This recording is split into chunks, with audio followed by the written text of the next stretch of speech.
They say the journey of 1,000 miles begins with but one step. That the courage to venture into the unknown moves us forward. It drives us. It makes us want to be better, be stronger, be more capable. And yet, the deeper we go on this journey, the further we progress towards our own realization that we can look back fondly on these early years and sometimes wish that we could return. I'm gonna be real with you, gang. This was the project that almost broke me. This was the journey that brought me to my knees. And I've wanted to do this review for a very long time. Obviously, I've talked about the superior Seth MacFarlane show at length, but despite my feelings, American Dad has never had the popularity that his first blockbuster hit Family Guy has. And ironically, I do mean blockbuster hit, like Blockbuster the Video Store, since this series has evolved through all kinds of technological advances and succeeded because of them. Family Guy is the living embodiment of what millennial media experiences are. I genuinely don't know where the world would be without Family Guy. It has been engraved so deeply into the public unconscious that we're all still quoting old episodes from well over 20 years ago. It has ingrained itself in who we are, in our identity, globally. I have tried to approach this from every critical angle. I have tried comparing it to Berserk, which is why you'll see the Black Swordsman. I made a whole in Hey Lois, it's me, the Black Swordsman. Yeah. But the more I approached this project, I had to scrap several scripts. I scrapped an almost completed video. This is 9 months of work. Burnout is real. Take care of yourselves, folks. Ahoyhoy Gang! If this is your first time with us, welcome. If you're joining us from a previous video, hey, we love to see it, and I hope you're doing well. That's right, it's time for a brand new series retrospective review thing. And of course, we're going after one of the big three. I've talked at length about my favorite show, American Dad. You know where I stand on it. One of the best shows ever. Watch it, check it out, love it. Check out Royal Crackers. But you really can't talk about adult animation without talking Family Guy. Family Guy is, was, and forever shall be one of the most prolific series of all time, for better or worse. I've caught up. I am caught up to the most recent Hallmark Christmas special, and it's only gotten worse. Consider this an animated autopsy. Consider this us looking at how Family Guy has degraded into the walking corpse it is today. Spoilers, I guess. But if we do look at the evolution of Family Guy, you can really break it up into several eras. And admittedly, this era was the one that got me through the rest of the review. I would use the episodes of these seasons as palate cleansers to keep forcing my way deeper and deeper into the show. So, let's look at the golden age era of Family Guy, when Family Guy really took off. Because if we ignore the story of Family Guy, of its development, then we ignore the story of America. I have, of course, put timestamps in the video, so if you want to skip through the background or hop to a season, by all means, feel free to do so. And so, without further ado, this is Family Guy in review.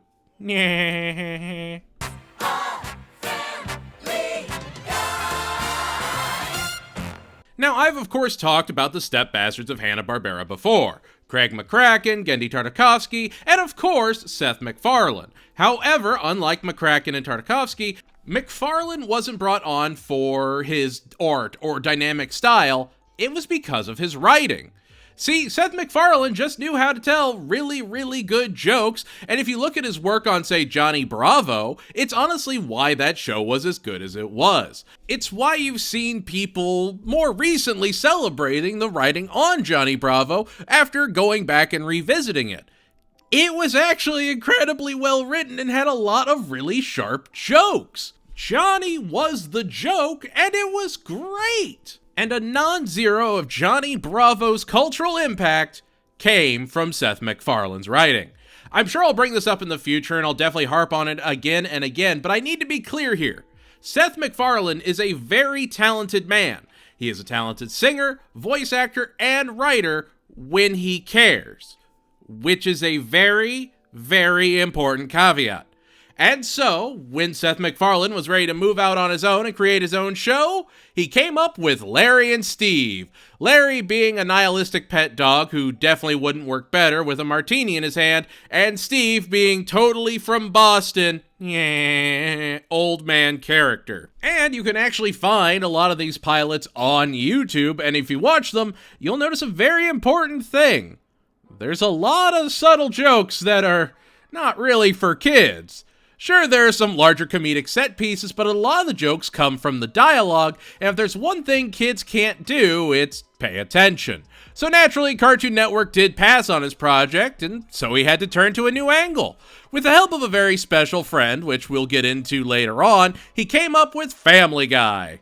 Steve was no longer just infatuated with his younger redheaded neighbor. No, they were married, and Steve's name was now Peter. They gained 3 kids in the form of Chris, Meg, and of course the Bart Simpson of the show, Stewie.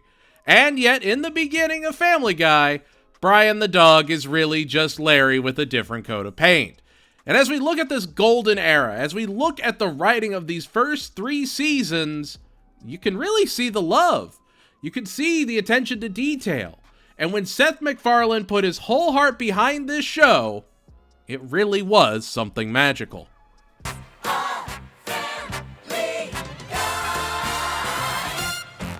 Alright, so we've done this before and we're going to keep doing this since this is a larger project. I'm going to include some ground rules that will update with each era. Basically, I'm going to address criticism right at the head so there's no questions going forward.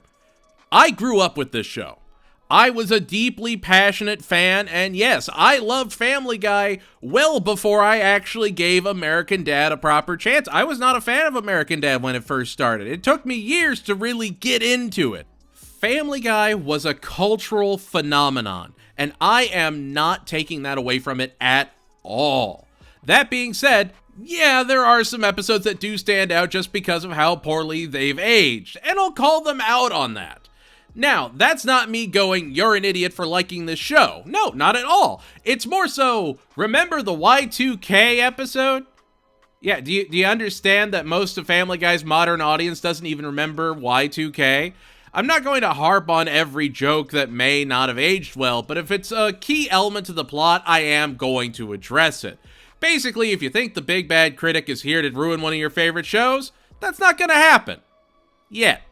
I'll also be going through the Hulu release of the show rather than the DVD collections. Realistically, the Hulu style is how most people are going to see the show nowadays, so I want to review it in that format. However you enjoyed the show, of course, is completely valid, and I hope you enjoy this review.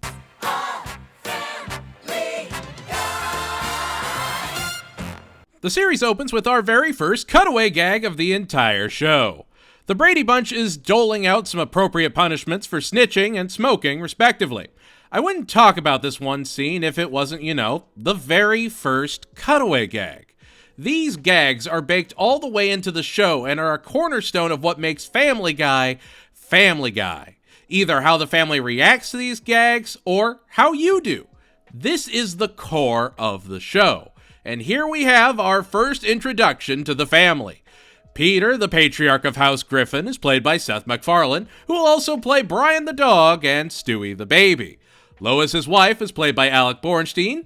Chris, the eldest son, is played by Seth Green. And initially, Meg would be played by certified Mean Girl vocal legend and Hallmark Christmas movie star, Lacey Chabert. She'd step away to work on Party of Five and later be replaced by Mila Kunis. Other notable voices you'll hear throughout the show are Fred Tatasciore, Phil Lamar, Lori Allen, who'd play Diane Simmons, one of the anchors, opposite, you guessed it, Seth MacFarlane, Carlos Alazraqui, freaking Renji Ibarra, Wally Wingert, Billy West, Jerry Slotnick, Gary Cole, and even Seth MacFarlane's close friend who helped him with the initial pilot, Butch Hartman. That's right, Fairly Odd Parents Butch Hartman would show up as a voice here and there even in this pilot episode. Butch was also the inspiration for Dr. Hartman, who even shared his first name, Elmer Hartman. Family Guy at its core is a teardown of the traditional sitcom family.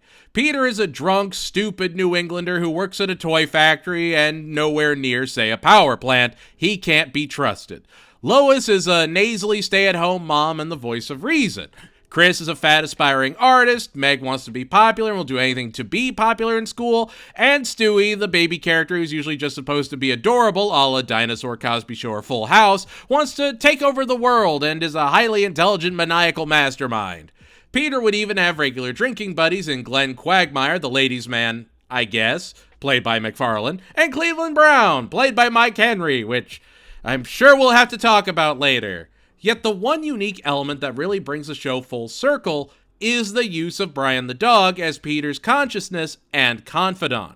He's a lot like Dogbert from Dilbert in a lot of ways, including color scheme, just minus the cancellation.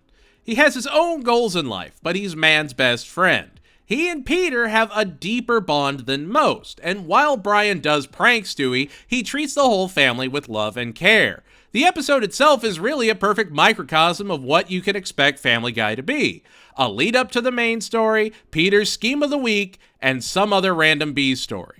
In the pilot, we have Peter falling asleep at his job at the toy factory and a bunch of dangerous toys go off the line and proceed to maim a bunch of kids. He gets fired, looks for another job, goes on welfare, and when the welfare department makes an error that sends him a ton of money, he pretends the family is rich and exploits the loophole. Lois finds out, gets upset, and Peter decides to dump the money on national television during a Fox football game so Lois can see his selfless act and forgive him.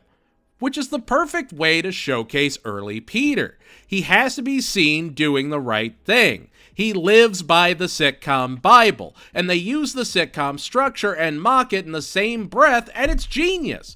Because immediately after this, Peter and Brian get arrested, get taken to jail, and as they're about to be sentenced, Stewie uses his mind control ray to make sure Peter gets away scot-free, and everyone just tries to figure out what wacky scheme he's going to come up with next week. Death Has a Shadow is perfect Family Guy. Peter is the perfect blend of Archie Bunker from All in the Family and Fred Flintstone. He's got biases, he's not perfect, and he will absolutely do the wrong thing and be greedy. He's kind of like Homer, but still challenging what makes The Simpsons, The Simpsons. Family Guy was trying to do something new, and it really, really works. They never linger on one thing for too long, and it makes the show as a whole shine. Cutaways were just perfectly length. And like back in '99, when this was airing, this kind of cutaway gag wasn't the staple it is today. It set a new formula, and it's really only the staple that it is because of how wildly popular Family Guy became. And seeing it used in the pilot, you can really appreciate how creative they were with it. There's an entire minute where Peter is talking to Brian about all the jobs he's tried to do, and it just cuts from gag to gag, one after another. Even if you don't get the media references since they're to shows of the 70s and 80s, there's still plenty of sight gags, solid quick jokes, and it honestly feels like a show made purely to make you laugh. Death Has a Shadow is a perfectly good game of football, ruining 10 out of 10.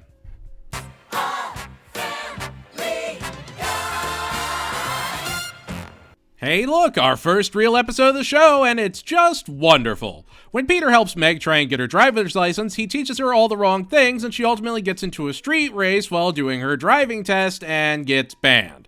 However, while they're out driving, Peter gets distracted by wild animals hunting fat kids on a TV, and ends up crashing into a satellite dish that takes out cable for the entire city. However, he has Meg take the fall and promises her a car if she does take the blame. However, without working TV, Peter starts to go crazy and starts walking around with a fake TV screen so he can live a TV life and get some kind of entertainment. I think this is a very important first step for Peter as a character.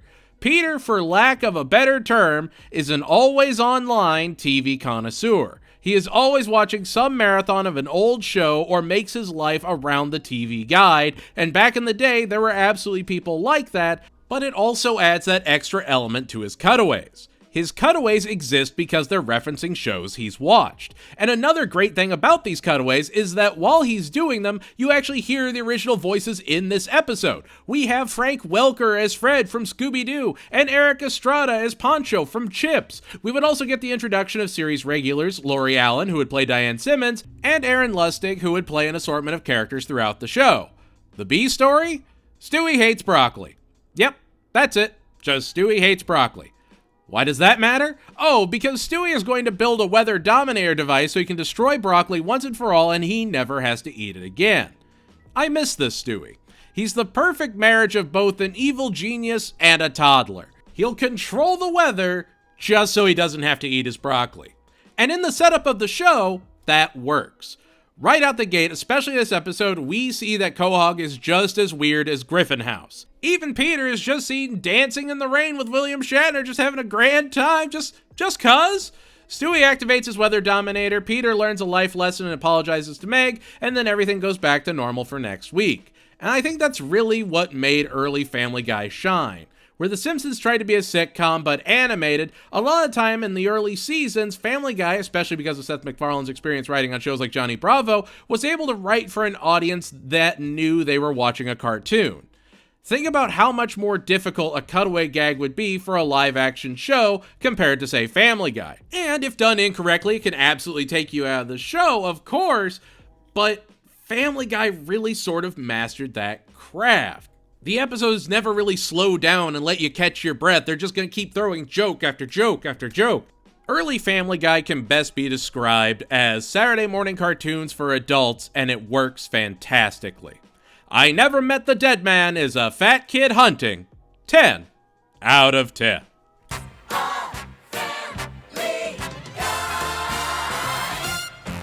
Because Lois missed the first birthday parties of Chris and Meg because she was so busy working them, this year she wanted to throw Stewie's first birthday at Cheesy Charlie so she'd be able to enjoy it with everyone for once. And you actually get a really sweet flashback showing how much Lois really does love her kids. This early Lois is a passionate, loving, creative person. So of course, Peter, loving his wife, goes to Cheesy Charlie's and gets himself banned by just having a perfectly normal Peter day and just sort of ruining everything.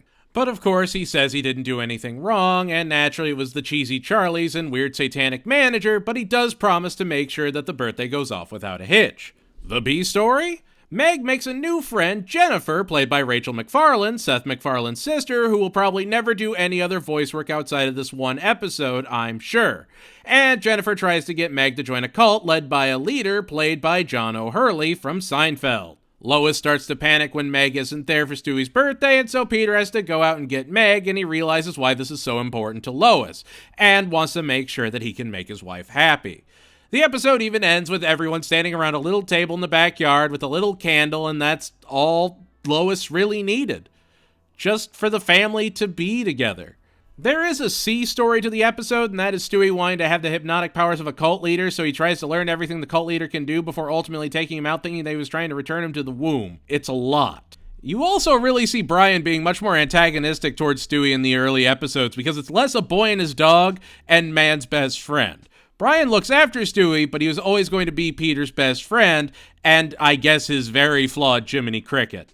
The cutaways are sharp, and while it did lull in some parts, it wasn't a bad watch at all. Chitty Chitty Death Bang is an establishment evicted. 8 out of 10.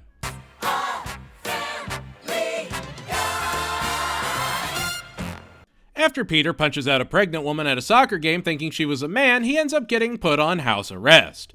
While on house arrest, he turns the basement into a bar so he and all his boys can drink together. With the new underground bar, Lois has a new opportunity to pick up her old singing career and starts playing a piano lounge, and everyone starts coming down to Peter's basement to ogle his wife, which he gets self-conscious and jealous about. The important thing here is Lois is just enjoying the spotlight and performing because she loves to do it, and we actually see a depth to her character. She's a classically trained musician who had ideas and dreams and a passion to her before she chose to become a stay-at-home mom. She doesn't resent Peter. yet. But she is always looking for that way to express herself that much more, hence why she teaches music to kids. We also have a B story of Stewie having a toothache and he hates that his tooth is coming in and hurting him, so what's he do? He wants to invent a time machine in order to make it so he can grow fast enough that his tooth doesn't hurt anymore. Again, world domination for the sake of simple problems. But again, that works for his character. When Family Guy first started, it was very obviously a parody of classic sitcoms like All in the Family, The Brady Bunch, or in even some cases, Mr. Belvedere. Peter is very, very obviously a parody of Archie Bunker, and Lois is nasally just like Edith Bunker. You could hypothetically make the traditional A story of each episode in live action. It might cost quite a bit, or you may have to have a lot happen off screen, but it can be done. The true art of Family Guy's parody style is what's going on in the background, in the cutaways. Husband gets put on house arrest for something they accidentally did and set up a bar in the basement. You could see that in, say, an episode of Cheers, or even in Coach, and not bat an eye. But then, the baby tries to make a time machine. It's this perfect blend of traditional sitcom satire and Saturday morning or Cartoon Friday whackiness. Seth MacFarlane's style is actually a lot like the late great Paul Reubens. Pee-wee's Playhouse wasn't intended for kids. It was intended for the kid in all of us. It was meant to harken back to a happier time that may never have even existed in the first place. Kids watching Family Guy when it was first airing saw that all too familiar style of Cartoon Network comedy, and it was easy to see why it had such a wide appeal, even with Fox having no faith in it whatsoever. Ask me how I know. I know I sound like I'm rambling, but I promise as we get deeper into the series, this will make sense. These smaller, simpler episodes really did have a ton of heart and charm, and Mind Over Murder is an episode I may not love, but I'll come back to it every now and then to remember the simpler times. Mind Over Murder is an encore supplying 8 out of 10.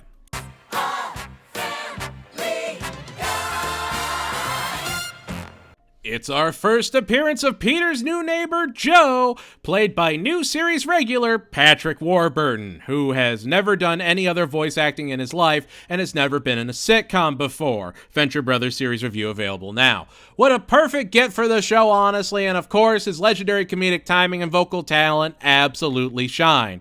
Welcome to the Peter era of Family Guy. This is when Warburton was doing all kinds of voice acting and really branching out. He was coming into his own, and I think Joe's strong introduction into the series is why what happens in recent seasons is just so sad. So sad. You hate to see it. Joe is a hero cop who became paralyzed after fighting the Grinch on Christmas. Peter has no idea he's handicapped, and so he invites him to play on his job softball team. Everyone celebrates Joe and how cool he is. When Peter's family starts looking up to Joe, he naturally gets jealous. We also get Joe's pregnant wife, Bonnie, played by Jennifer Tilly, another new series regular, and Joe's son, Kevin, who is gonna have a creative journey. Yeah. The B story is very brief and is Stewie wanting to harness the power of Joe's mighty contraption, his wheelchair. I don't know. I like the dumb genius of Stewie. He never puts that last piece together, and that's what makes him a Griffin. It's also great to see Brian coming along with Peter's schemes, even when he actively knows they're dumb. He's doing his best to help, but there's also only so much he can do. Peter is a drunk that's addicted to TV and desperate for his family's approval. He's dumb, but he's dumb and endearing in a way. He's charismatic, he's got friends, he likes to joke, he is not without value. He just also makes the dumbest decisions possible. Joe is a perfect foil to him. Glenn is the weird horn dog, Cleveland is there currently, but Joe is a super competent cop even with being in a wheelchair. He's a loving family man that satisfies his wife and keeps it all together every single day. He's a necessary contrast for Peter. Or he was. A Hero Sits Next Door is a Christmas saving 9 out of 10.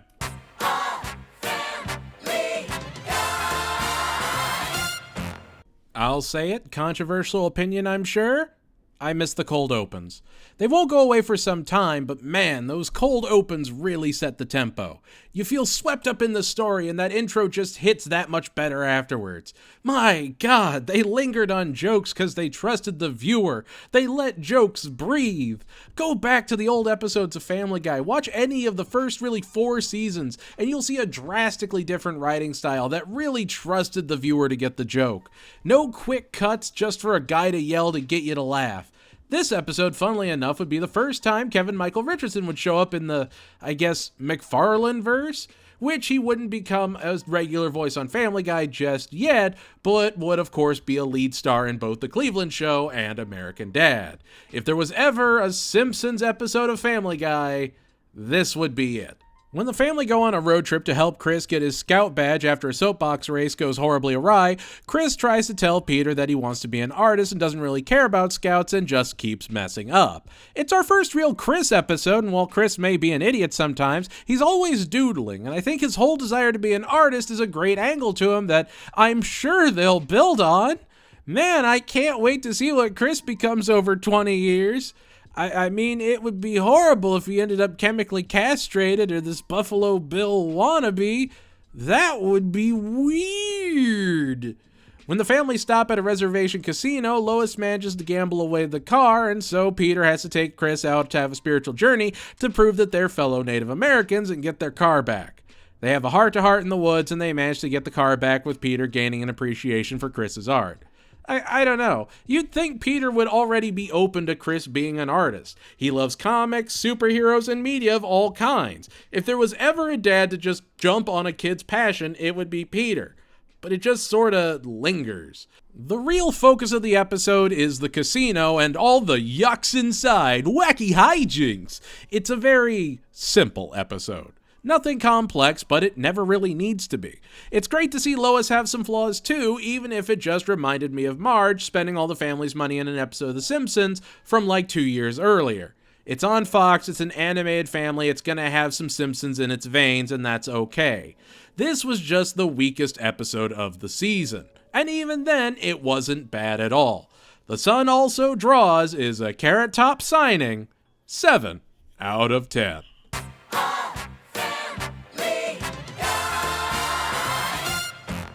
And here we are, the season finale. Obviously, this is Family Guy. It's gonna make its last episode of the season this absolute comedy tour de force. When the family can't afford a new AC unit, the family suggests Brian enter a dog show to win the money. However, while they're competing, Peter treats Brian like a dog and even balances a treat on his nose. Brian gets offended and hates that the family sees him that way and leaves. Brian starts to have a conflict with his identity and gets arrested for not having a leash or a human with him. He then fights in court to prove he has the same rights as anyone else. It's like if Scooby-Doo got scooped up on possession charges and did a whole civil case proving a dog should be able to roll a spliff in the comfort of his own van. It's a very precarious tightrope they walk with Brian's character. He never wants to be recognized as a dog, but he knows he is one. He's smarter than most dogs, but still finds dogs attractive. He's a lot, and so long as you don't think about the greater implications of him existing, he works. In hindsight, this is the episode where you could argue Brian as we knew him has begun to unravel. He's a tricky character to keep writing. You can't have him grow without there being growing pains. And we're gonna get into it, don't you worry. It's just funny comparing him to, say, Roger in American Dad, who grew by developing personas, which is what most people attribute to Roger. Now, what most people attribute to Brian is how they made him unique. This is a fantastic conclusion, a wonderful season finale. It shows how Peter and Brian became friends, shows how deep their friendship goes, and especially highlights how important Brian is to the family. There's still that love at the core of each episode. They're all in this together for now, and that means something. Brian, Portrait of a Dog, is an eye-opening and liberated 10 out of 10.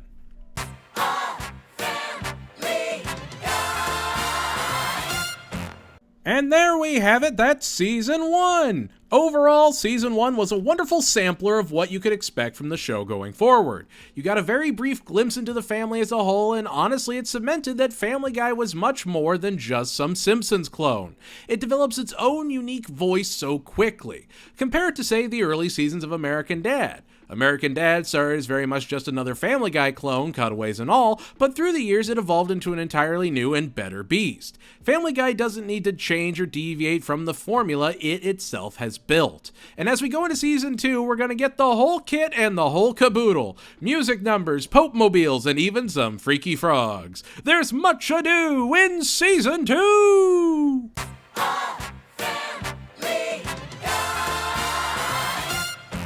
Nah, Batman transition noises.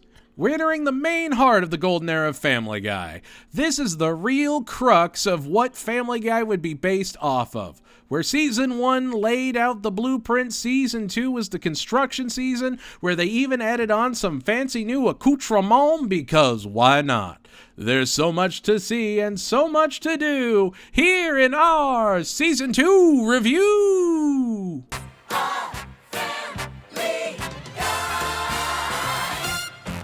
It's our season premiere! When Lois's great aunt dies, she leaves Lois her old home and Peter's ecstatic to live the fancy life high on the hog. They get to the house and we actually get our first original musical number in the series. We'd had Lois and other characters sing in the past, but this is their first actual full-on choreographed original musical number. I don't know if you know this or not, but Seth MacFarlane kinda loves the sound of his own voice, and he's admittedly a very talented vocalist. Man can sing. And it's because of episodes like this that you can't say Family Guy is lazy. Dumb? Oh, absolutely. But much like Universal Basic Guys, it's dumb by design. We're also pulling away more and more from that traditional structure. You could arguably do most of the last season as live action if you needed to. This season really leans into what can be accomplished with animation. They're pushing the envelope more and more, and it's like a party boat finally making it to international waters so it can blast the Limp Bizkit and shoot off flare guns. We learn about Lois and Peter meeting when Peter was a pool boy at the country club, and they do a dirty dancing. Lois even admitting she wasn't in it for the money or anything, just genuinely loving Peter. Peter, of course, wants to make sure his family is taken care of and his wife has the lap of luxury he thinks she deserves. Naturally, it all goes to his head and he makes an auction offer that his ass can't cash, and he's racing around trying to find anything worth enough to let him keep the house. Of course, everything has the natural return to normal at the end, but it was still a fun little adventure. Oh, and they got Robin Leach to do the lifestyles of the rich and famous narration, which, again, it's not lazy. They're not just dumping all the voices on Seth MacFarlane or anything. Yet. This is a perfect season premiere and it really sets the energy of the season. The Griffins are going on bigger and bigger adventures. Buckle up. Peter Caviar Eater is an Underground Railroad hiding 9 out of 10.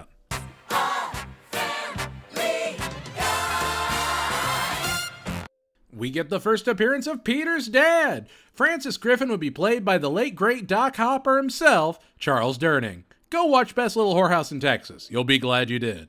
Okay. This episode is infuriating, but we'll get into it. Francis is retiring and doesn't know what he's going to do with himself with all the extra time. Peter's determined to get his dad to show him some affection and finally love him. Francis is a devout Irish Catholic that never shows too much emotion. Wow, it almost makes sense why Peter tries to get those TV endings in his life, why he shuts himself inside and watches TV as a coping mechanism for his traumatic childhood. Oh look, character depth. Sure is crazy how that happens. Peter tries to bond with his dad and takes him to a baseball game where he gets put down and neglects Chris and Stewie to focus on fixing this part of him and have some kind of relationship with his dad. I really don't mean to be a stickler on this, but for all intents and purposes, this retrospective is the equivalent to a living autopsy. This Peter slips up and neglects his kids. Current Peter just does that. He doesn't need to slip up to do that. Here we have an episode where Francis is constantly putting Peter down and even streamlines his job and makes him work 10 times as hard to up production. His dad has to work all the time. And so yeah, Peter tries to always be the life of the party, to be the family guy that supports his family and shows them they are cared about. I know, I'm reading too much into it, but everything to this point has been intentional, and everything after for the next couple seasons even references itself. I find it hard to believe there is no deeper meaning to this episode and the showcase of the relationship between Francis and Peter. A story that would continue in The Father, the Son, and the Holy Fawns.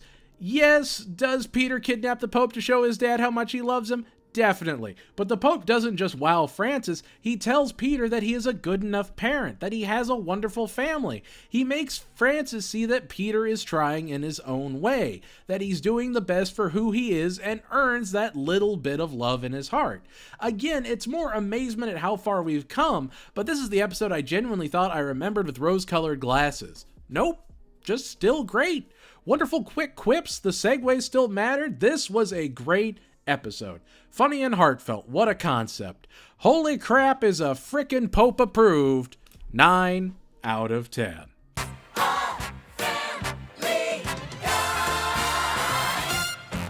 It's 1999. If you're an animated series, you gotta have a Y2K episode.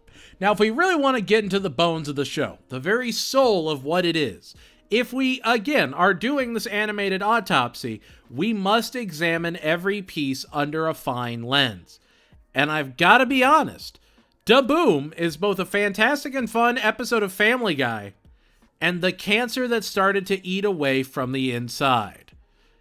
It's New Year's Eve, 1999, and sure enough, when the ball drops, it's absolute devastation and Armageddon Fallout style. Peter and the family are determined to find the Twinkie factory because Twinkies never go bad. Hee hee ha ha, love current events. And they eventually get to the factory and Stewie's monster clone babies destroy the rebuilt society. The episode ends with a reenactment of Dallas's dream scene, but actually done about Family Guy. Top to bottom? That's a brilliant episode of Family Guy with some of the best jokes of the entire show. I still do the Randy Newman left foot, right foot in my head all the time when I'm walking. It is easily one of my favorite episodes of the entire series, and I would watch it every time it was on rerun because it was probably the episode I could recite maybe the most, maybe second most. And, fun fact, this would actually be the first episode that Meg would be played by Mila Kunis. So, you know, there's that. She's definitely an actor that does a voice and is the most recognizable voice for Meg. All of those things are true. Now, the show does two things that I would argue became the downfall of the show. First, and the one I'm sure most were expecting, the introduction of the fighting chicken bit. I know, how dare I, but it became probably the most overdone joke of the show that, while again, initial 5 to 6 times, it worked. When it showed up in the Simpsons crossover, it already felt dated, and it was still relevant around season 24. This bit goes for 22 seasons. The first time, I'll argue, is the best time. It's perfectly timed, you haven't seen it before, so you don't know how long is too long, and it's just great. If it were brought back maybe once every 5 seasons or something with a real surprise weight to it, I think it would have been much better used before they officially canonically killed off Ernie the chicken, which will be a thing. The other thing this episode does is shows Family Guy can be entirely detached from reality to do one-off adventures. Which isn't a bad thing at all, but this is where we eventually have a divergence. On one side is the American Dad writing style of the Twilight Zone episodes. Weird, trippy, surprisingly spooky or out there episodes that have this overarching, unsettling energy. Your Gold Top Nuts, Rabbit Ears, Beyond the Alcove. Episodes that challenge the possibilities of animation as a storytelling medium. Juxtaposed against, hey Lois, let's make an entire episode where we just do Stephen King stories. Nyah. Hey Lois, let's do a parody of all the shows that won Emmys before we did, etc., etc. It opened the door to lazy anthology what-if episode. People love Treehouse of Horror, until they didn't. And while that was once per season, this format becomes a problem that will haunt the show for the rest of its run to present day. That being said, Da Boom is a hostess preserved 10 out of 10.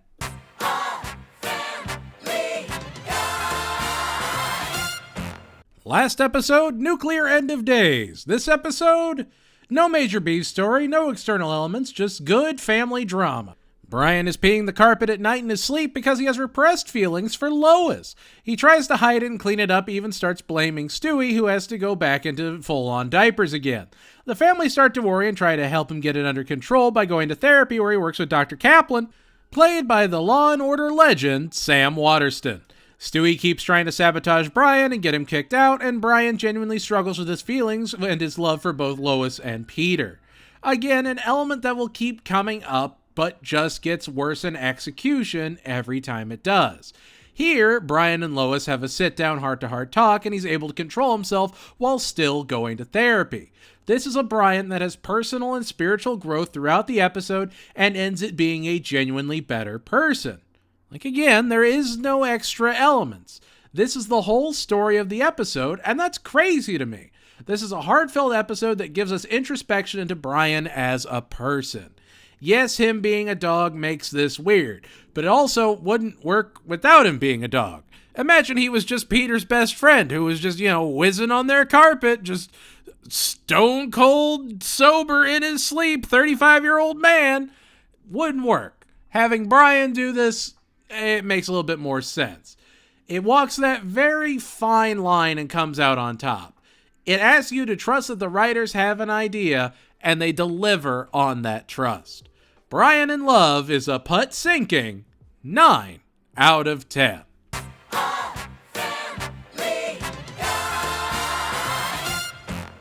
I really am baffled the early run of Family Guy got canceled. This episode is a perfect display of why this show works. It's the perfect delivery of Family Guy's proof of concept. Rainy Street enters a float into a parade and ends up winning the Best in Show. All the neighbors want to claim the trophy, but they all promise to be responsible about it. The trophy goes missing and they all suspect each other and the relationships start to fall apart.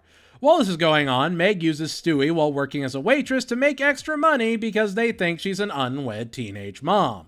Stewie plays along because Stewie loves pancakes and gets picked up by CPS, and the neighbors put aside their differences to help the Griffins get their baby back. Not only does it show Meg as a selfish, greedy monster, it shows that the neighbors care about each other, shows Peter as genuinely good friends that would go to bat for him, and shows Brian can't handle his compulsions and had to bury the trophy, otherwise he'd lose control. Is it a deep or complex episode? Absolutely not. But I'd argue it's a better pilot than the actual pilot, and that's really only because of the parallels to King of the Hill's pilot.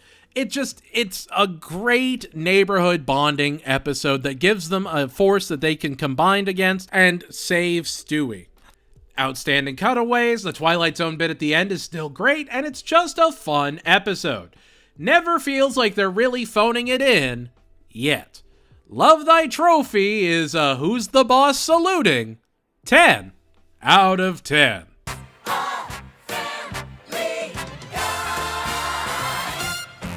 Peter needs to go to the doctor and sees Dr. Elmer Hartman, which would mark his first appearance on the show. Dr. Hartman, of course, being based off Butch Hartman, whose first name was actually Elmer, like I said earlier on. Fairly Odd Parents would actually air on Nick the following year, so they were both doing something. Just don't dig into Butch Hartman present day, otherwise you'll just get kinda sad. It's not great. Peter gets the bill and writes that he can't pay because he's dead. So Death pays him a visit. And then Death twists his ankle, and now Peter has to become the new Death, because if Earth doesn't have Death, there will be grave consequences. Ooh. So Death tells Peter he has to sink every star of Dawson's Creek. And that's the episode. The Griffins have fun in a world where you can never die. And then Peter fumbles his way around and understands the importance of death and how much of a life he has left to live.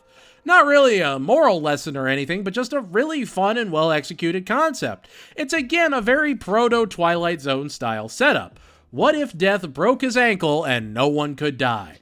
That's terrific. That is a perfect animated series episode setup. You could tell me it was something from, say, Billy and Mandy, and I'd absolutely believe you. But it's a plot you can only do if you accept that Family Guy isn't just an animated sitcom that has to be grounded in reality. It is an animated series where sometimes Death can just trip and fall. And that's okay. That's setup. It works. I love this episode so much.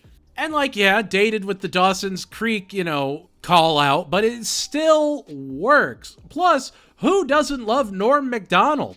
This would be his last appearance as Death before being replaced by Adam Carolla, but he also showed up in Seth MacFarlane's totally not Star Trek show, The Orville. The Orville! It's just TNG with a paint job.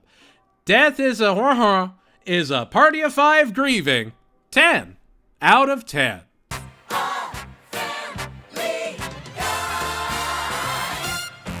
When the director of the local theater passes, Lois steps in to lead the new production of The King and I.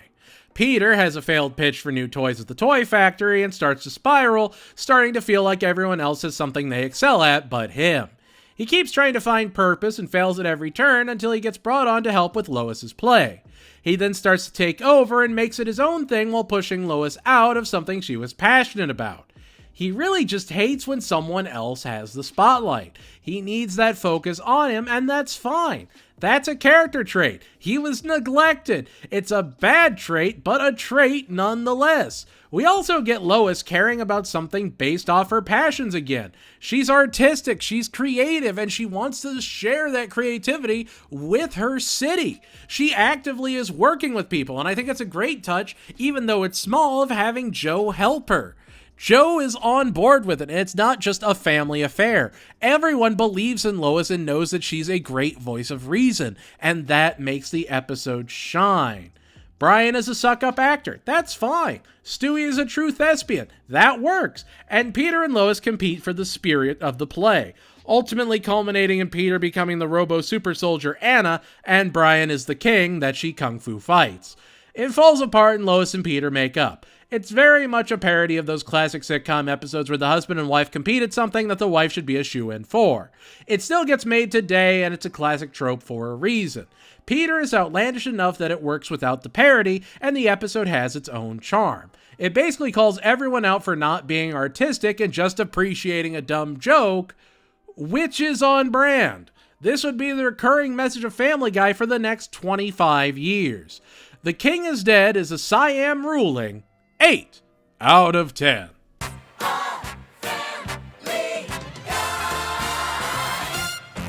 Oh boy. Alright, so Peter gets drunk and tries out stand-up comedy. He gets everyone to laugh when they think he peed himself, and so he starts joking around more at work. He offends a female coworker and gets sent to sensitivity training by HR, where he awakens his inner woman, and the rest of the episode is his family and friends trying to make him turn back into his old sexist self. Family Guy has 2 faces. It has the very special episode formula for things like Brian and Love, and it has the "Hey Peter is a guy from New England who is unapologetically himself" formula. In this episode, Peter is just blatantly sexist, just offensively over-the-top sexist, and then that pendulum swings hard. That's the whole joke. And personally, I think it landed. I think it was a perfect parody of those old "I have learned the error of my ways" sitcom structures. Imagine Archie from All in the Family doing that. He wouldn't. This is an active parody while Peter is also just the worst. He's the worst, but is so earnest about it that it works. That is who he is as a character. You can feel for him, you could love to have a beer with him, but also see his flaws. You may visit the clam maybe twice a week, but you know he'll always be there. And that's why episodes like this used to work, why this was a funny formula. They never made you think Peter disliked his family. He doesn't hate Lois, and Lois even stands up for women that choose to look after their families as still being feminists. It's a very odd balance to the episode. But again, there's that passion in the writing that I think makes the episode as a whole work. The jokes are still super sharp and really dumb. You have the cutaway of the time they almost got a boat, but Peter had to get the mystery box from the scene literally before where he picks the mystery box. That's great! And then you just have Peter straight up falling out of a tree. Family Guy understood how to make dumb comedy work, and it was just the best. I Am Peter, Hear Me Roar is a mystery box revealing 10 out of 10.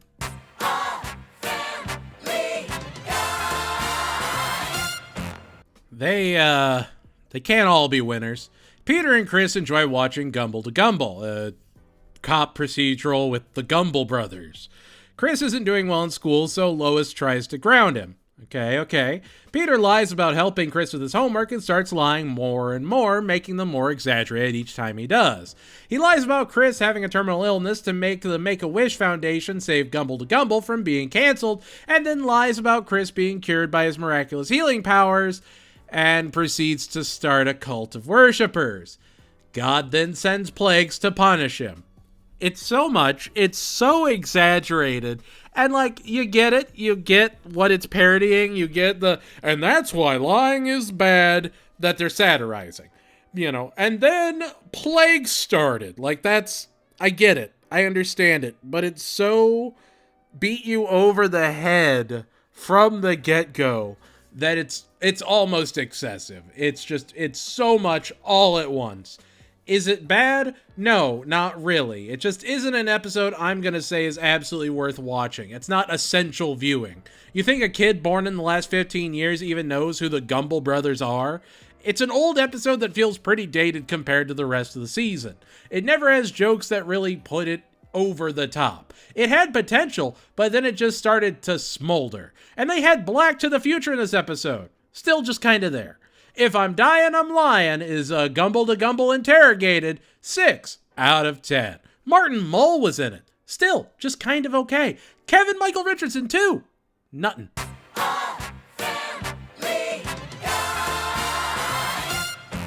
Lois is running for school board president and supports firing Mr. Fargus, Peter's old science teacher, when Mr. Fargus throws endangered eggs off the side of the school after being taken off his meds by Peter as a form of egg drop at the school. Peter decides to enter the race against his wife and gives Chris some nudie mags to help him with his urges. Hey, remember the king is dead? Hey, look, it's just the king is dead again. It never really does anything more than that. Here's a fun fact, though. They have this caricature of James Carville in the episode, and he's actually played by James Carville around the same time he did a guest appearance in King of the Hill and was working on the Clinton campaign. Isn't that fascinating? Isn't that just so odd? He's willing to play this, just very odd caricature of himself. He looks so scrunched up. Lee Majors plays himself too. Isn't that something? Like, to Family Guy's credit in the early seasons, they put in effort. They went all in on the jokes. If they didn't land, that was fine. They said them with their whole chest, and they were going to have a joke, 2 minutes down the line that was going to get you. They were ready. The jokes in this episode are fantastic, and Mr. Fargus is actually played by Dwight Schultz, which is incredible. I had no idea that was the voice of Mong Dal in Chowder. He was a very welcome addition to the episode, and I kind of wish we got more of him. All the beats the episode has to hit so they can have that return to normal moment. Then they just pack it full of jokes and blast off. And it's perfect. If you're gonna be formulaic, you better be funny. And they were. It does lose a little steam in the third act, but it's an episode I always go back to. Running Mates is a candy-filled corpse of an 8 out of 10.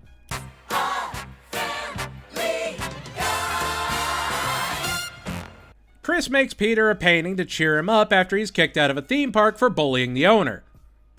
Kinda sounds like Peter deserved it, but alright, sure. It's Peter trying to find his purpose, and then Chris's art gets discovered, so Peter's determined to ride Chris's coattails to stardom. Yeah, okay, really doesn't feel like Peter's doing anything right here. Chris's manager cuts Peter loose, and so Peter's determined to turn Meg into the real artist of the family to show she had the talent all along. This episode is, I guess, fine. There's never a moment where it soars. Even the musical number was just sort of there, which is all just so disappointing. Like, I miss artist Chris. I think Seth Green did a great job with this era of the character. I think he's a perfect balance of creative and moronic. It's just disappointing we never really got more from him. We never get better episodes based around him, and that's such a letdown. I would have loved to see where these characters went. Alas, poor Yorick, that ain't happening. We never get this return to Chris as an art kid. They just sort of pivot into him being a colossal moron, and that's fine. It's just, it really writes you into a corner with him. A picture's worth $1,000 is a window covering 5 out of 10.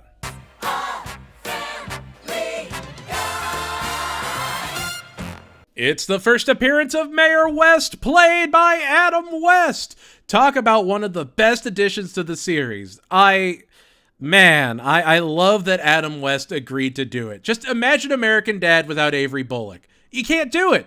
And Mayor Adam West is one of the funniest characters that was perfectly performed by one of the best Batmen in the game. The loss of Adam West really was a rough one, because up until the end, his performances were dynamite. He was trying. And Adam West, he fits the world of Family Guy so well. His delivery is just so outlandish, so crazy, but he does it all so tongue-in-cheek. He's so willing to make fun of himself for the sake of others having a smile on their face. And I can't talk about that magic enough. And that's why I'm padding it through this episode, because it's the best thing this episode did. Adam West breathed so much spirit and life into the show, and it just has not been the same without him. The first outing with him? Great! We get the origin of Quahog and the giant clam, Peter embarrassing the family by losing his shell and everyone sees him naked in the reenactment, and Meg is mortified and tries to shame her family on reality TV, and they get discovered by an agent played by Jay Moore who wants to give them their own reality TV show. It's all just so 90s. Remember that? Remember when reality TV was the Osbournes and The Real World? Remember Jay Moore? He's still alive, still out there doing things, but he was everywhere in the 90s. This is a time capsule episode, and again, Meg is just the absolute worst. I really wish they gave her an episode where she actually did something for the better, but it's like they're trying to make her be the worst. Which if they are, well played, but man oh manity, it's so much of this episode. If you want to remember the halcyon days of the 90s, give this a watch. Otherwise, it's okay to skip. 15 Minutes of Shame is a recast by the Olsen twins. 6 out of 10.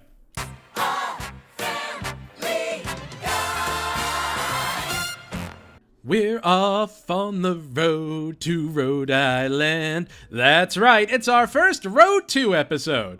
I appreciate that even from the first one, they make a point of making it look unique. Special opening, much more cinematic staging, there's just a lot of care that went into this episode.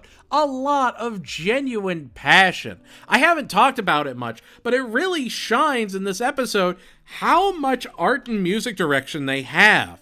The way they set up those establishing shots, the way they incorporate the music to have these very touching and moving swells. Modern Family Guy is much more flat and quickly produced. It's not gonna have that extra care on it. And here, I mean, the music in this entire series is gorgeous. It shapes everything. So you have this musical episode, which may only have, I think, like 2 musical numbers, but it's still fantastic. Like, the A story has Brian thinking about the day he was taken from his mom on a farm, and then having to go and get Stewie to clear his head and bring him back to Quahog from visiting with his grandparents. The B story is Peter and Lois trying to bond and reignite that spark. I know this is a part where I'm supposed to say I hated it all, but I genuinely love this episode, and I'd say it's one of the best early run episodes. Seth MacFarlane really loves music. He loves Sinatra and playing off of himself. He just really works here. How many animated series for adults were just breaking out into song and just having a good time? It's a little cross-America adventure about a boy and his dog where the dog makes peace with his dead stuffed mom. It's really got everything you could want out of a Family Guy episode. It pulls your heartstrings, gives you a little touching moment, and then reminds you, yeah, his mom was stuffed and they have to bury her. It's a dramedy. It's delightful. It's trusting the audience to have some kind of emotional intelligence, and it shines. Road to Rhode Island is a course charting 10 out of 10.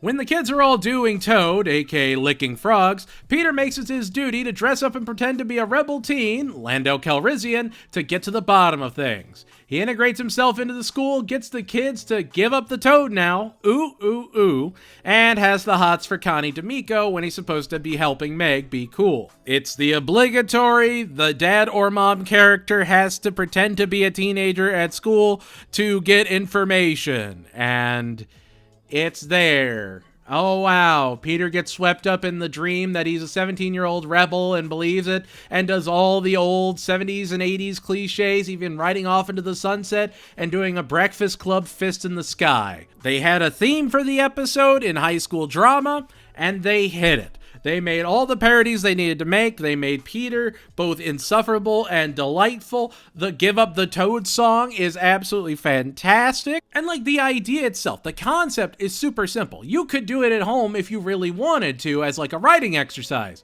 And yet it's one of the best episodes of the whole show. Some of the best jokes, best delivery. This is one of the best Peter episodes ever.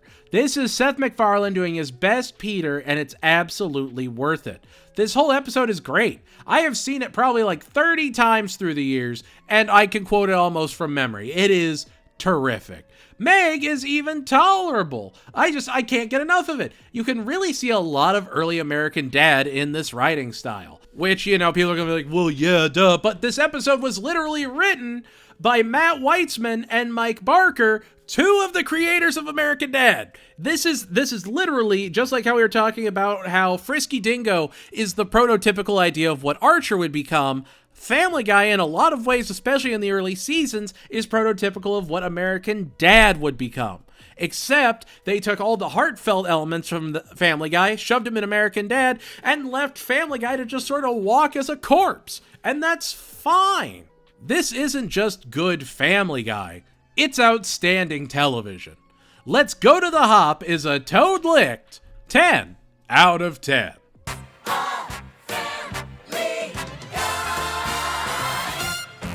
Lois becomes a stewardess and Stewie has a crush on a girl at the daycare that is just into him for a cookie. That's really all I got. Go ahead. I haven't had too many negative things to say about the show.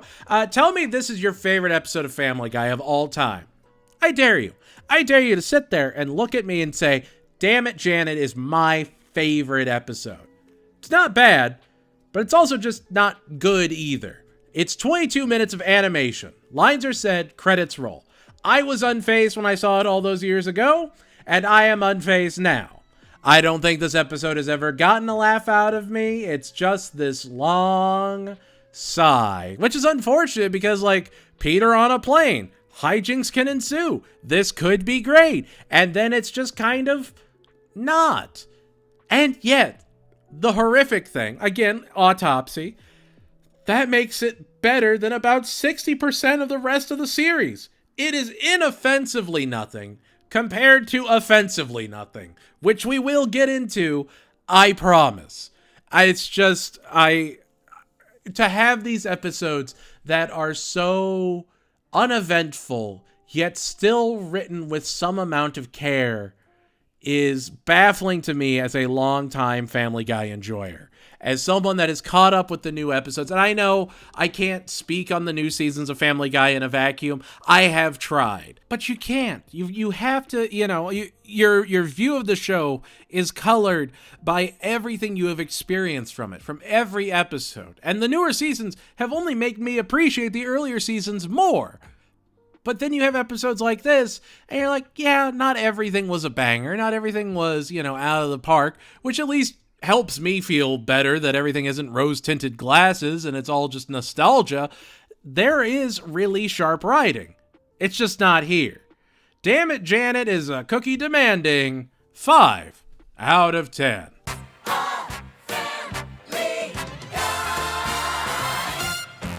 Peter needs to get a new car and decides to take out a loan that is totally legit from Definitely Not the Mafia. Peter then has to hang out with Big Fat Paulie, played by, I guess, series regular Michael Chiklis, who we forget can be funny sometimes. He was hysterical in Gotham. Give Michael Chiklis flowers. Honestly, surprised he wasn't in the new Naked Gun. He would have been a fantastic addition. When Lois starts getting in the way of Peter and Big Fat Paulie hanging out, he puts a hit out on her and is then gunned down. So Peter and Lois have to go to the Don's daughter's wedding to get the hit removed. It's an obligatory Mafia episode of the series, and I kind of love it. Like, you're sitting in the writer's room, right? You had to make the most New England vibes episode imaginable. You got, what is something that if you had a guy from Boston that had to enjoy this episode, what would you include? Football, beer, mob movies. So, of course, if you're going to make a mob episode, you have to play it up. You have to parody all the classics, your Godfather, your Goodfellas, whatever you can, just to push it over the edge. And that's how you get a guy from Boston to relate to that there Family Guy, Peter. It's the best the show could do with the concept, and it honestly works. Family Guy isn't reinventing the wheel. You don't watch Naked Gun because you want a gripping cop drama. Family Guy is still just genuinely fun. You got excited seeing what they came up with week after week, and this episode absolutely delivers on their promises. There's Something About Polly is a thing approved. 8 out of 10. Get it? Because Michael Chiklis was the Thing in Fantastic Four, but not the good one. The, bad ones.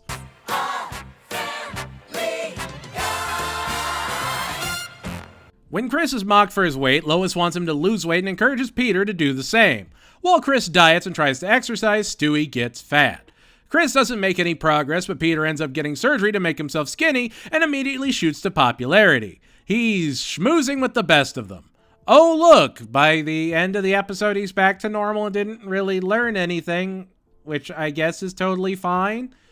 The jokes really don't even save this episode.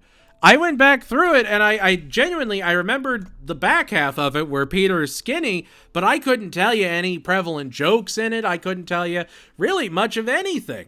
And then I watched it, I sat down, I tried to write about it, and I couldn't. Every time I kept thinking I remembered a part of this episode, it was another episode I got it confused with.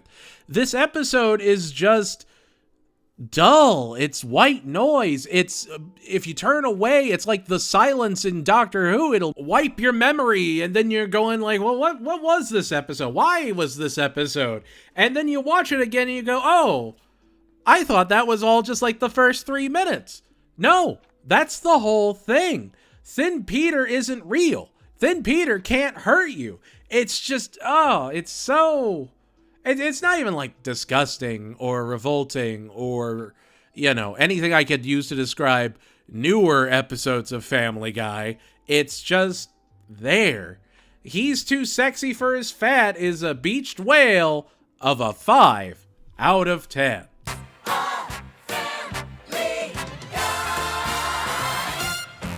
I'll just start with this. 100 out of 10. 1,000 out of 10, if you will. Peter wants to build a pool, but finds out his house isn't on the city grid at all and is actually on sovereign land. And so he becomes the leader of the tiny mighty nation of Pretoria. He goes to the UN, embarrasses himself, and throws one wild pool party, declaring war on the US. This is an episode that I would recommend to anyone trying to get into Family Guy, to trying to understand the absurdity of Family Guy, the charm of Family Guy, the jokes of Family Guy. It is a perfect episode, top to bottom. This is the episode I'd watch on a loop from the DVD I rented from Blockbuster. I would make time every time this was on rerun to watch it. That is the magic of Family Guy. This quick, 47 episodes or whatever, almost 50 episodes that ran on constant rerun on Adult Swim was what so many people bonded to. And E. Peterbus Unum was such a nice treat whenever it aired. It was absurd. It understood it was absurd. It made quick jokes. It had naked Bill Clinton, who is absolutely a treasure. What are our options? It's great. All of this is fantastic. This is perfect Family Guy. This is perfect vocal performances, joke delivery, writing, everything you could possibly need. If this was an autopsy, this is the pulling of the funny bone. This is the anthropological equivalent of whatever a gold mine would be. I don't know what that is. I review cartoons on YouTube. All I know is E. Peterbus Unum is a Peter Griffin bump dancing 1,000 out of 10.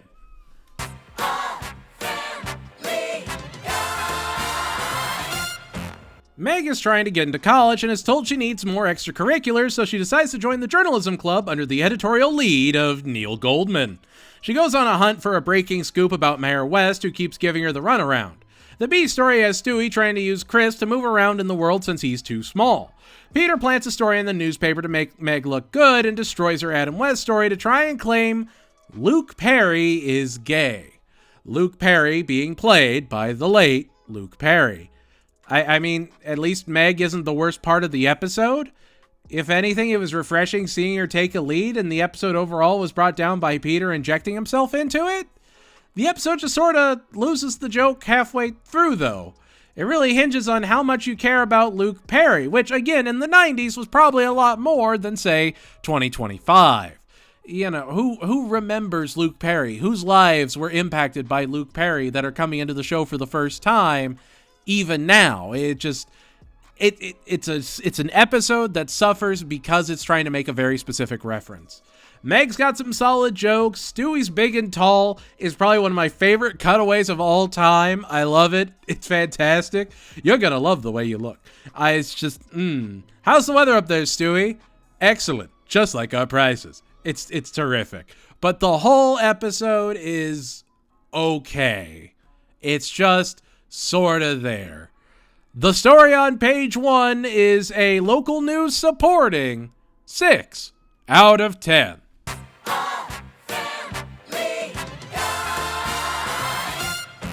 Lois is competing with Alexis Radcliffe to see who can send the best performer to their recital. She's determined to win, and it's actually great. You get to see Lois's competitive side. You get to see her actually have drive and ambition to win something. It's phenomenal. The bulk of the episode is Peter and Brian going to the Pawtucket Pat Brewery and getting a tour by Pawtucket Pat, played by Michael McKean, everybody's favorite brother of Saul. It's a Willy Wonka parody. You've got to have a Willy Wonka parody in your animated series. If you don't have a Willy Wonka parody, you're just lazy. And I will admit, it is a good Willy Wonka parody. It is a very solid Willy Wonka parody with a lot of really strong jokes. And by the end of it, Peter's getting kicked out with Brian, and they discover that Peter is an incredible piano player, but only when he's drunk. This is discovered 15 minutes into a 22-minute episode. There just isn't enough time for the main story to really hit its stride. The end bit is good, but it just sort of comes out of nowhere. It feels like 2 half episodes smashed together because they couldn't make a full episode about either. It just sort of falls right at the finish line and kind of fizzles, which is so unfortunate because the Wonka parody, again, is very solid. It's got great jokes and it's just absurd in the best way.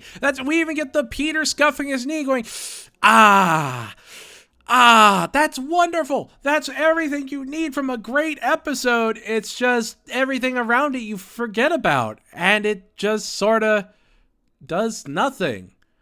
Wasted Talent is a Pawtucket Pat brewed, yet flat, 5 out of 10.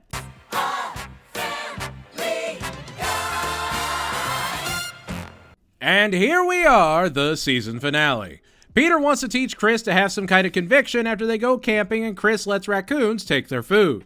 He keeps trying to get Chris to be as impressive as everyone else's kids and eventually lands a job at the golf course collecting balls with a mattress on his back.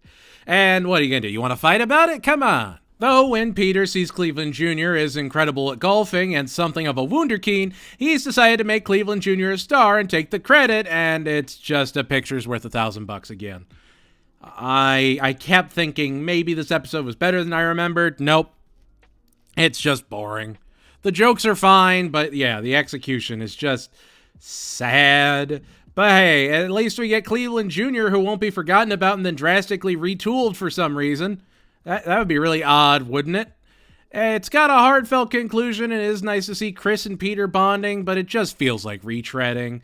It just never hits its stride, and it's definitely a surprising episode to end the season on. The jokes were still sharp, and you're laughing through the credits, but the meat of the episode just feels like white noise. Just have it be a collection of cutaway gags if you can't come up with a story. It's okay, I won't tell anyone. Forefather is a putt missing. 6 out of 10. See what I did there? Call back.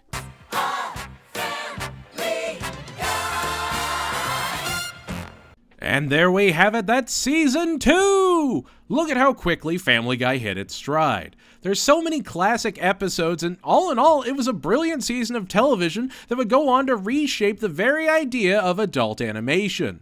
They've been perfecting the formula, and next season they're shooting even higher. We're going to get a 2-parter, a progressive narrative, and one of the most emotionally gripping episodes of the entire show.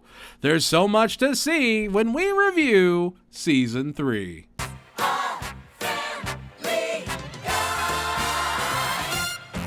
Season 3 is a lot of things, but none of them are bad. If Season 2 is the perfection, the construction of the formula, Season 3 is when they can experiment with it and actually try new things, adding on things, removing things. They're already challenging the norm of the show only 3 seasons in. There's no way it would be canceled when the show is becoming its sharpest, right? Right? Well, let's do this dance. What worked, what failed, what Will Ferrell voiced Black Knight internships will be curtailed. Don't worry, you don't have to pay a fee if you want to watch the review of Season 3. Yikes, that was a lot. Economy of words, academic. Economy of words.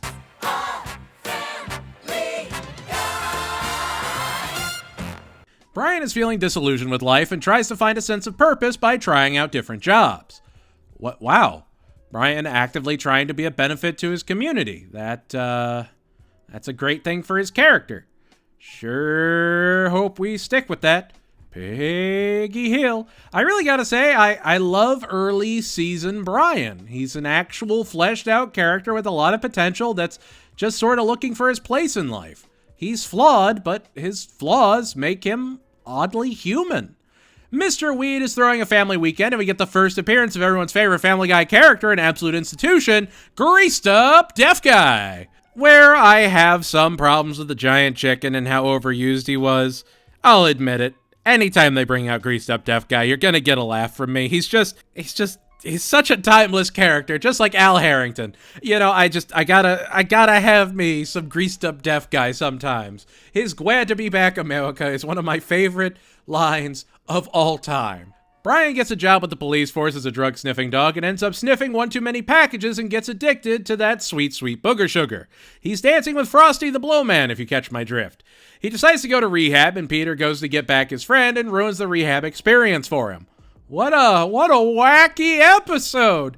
And yet, the writing is so sharp and the jokes are so inspired that they can have this perfect blend of comedy and drama, which I will now coin an exclusive term for, dramedy. Don't try to use it. I made it up just now. It's mine. But when Brian comes home, he realizes that being around Peter is why he can slip up, why he can never be his best self, and he decides to leave. No return to normal, no psych out, a genuine to be continued as Brian the dog leaves.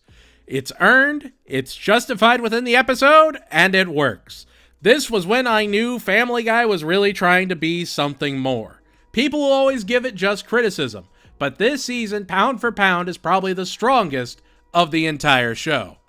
The Thin White Line is a P-tier Griffin approved 10 out of 10.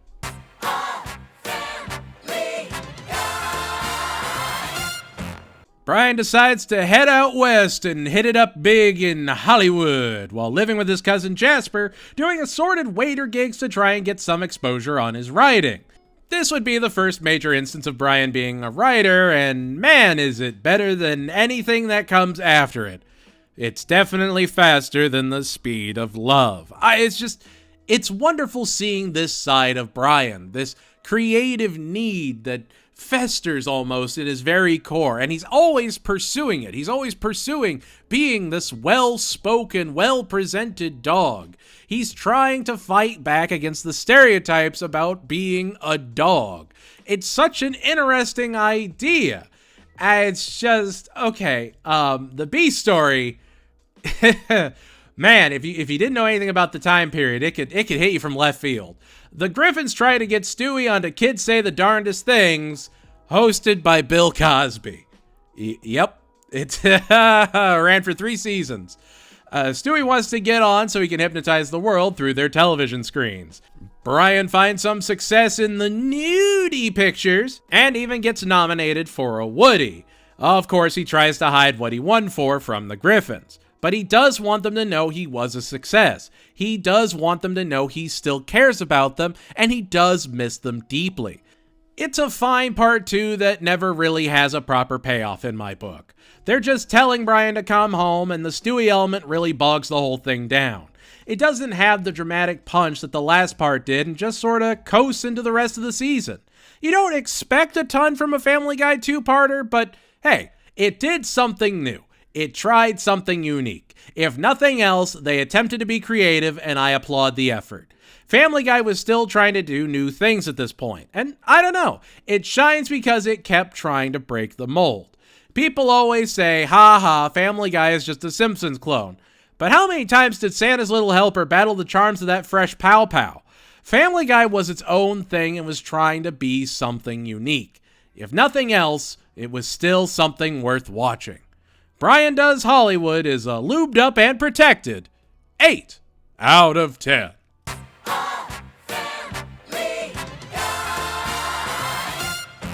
When Weed Toys is bought out by a cigarette company, they start trying to subliminally get kids to start smoking. Smoke. I love that the leader of the board is played by Gary Cole, and he really is just baked into the series from the beginning, even showing up in the pilot. He'll become a mainstay element of the rest of the show, and I am here for it. Gary Cole was my first major introduction to avant-garde comedy. The first R-rated movie I ever saw was Office Space, and he was incredible in it.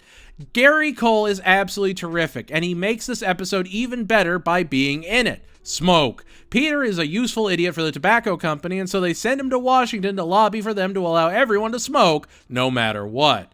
Brian protests by trying to give up smoking, and Stewie starts enjoying it. Lois appreciates all the extra help, including Martha Stewart, and they're corrupted by the wooing of the tobacco industry.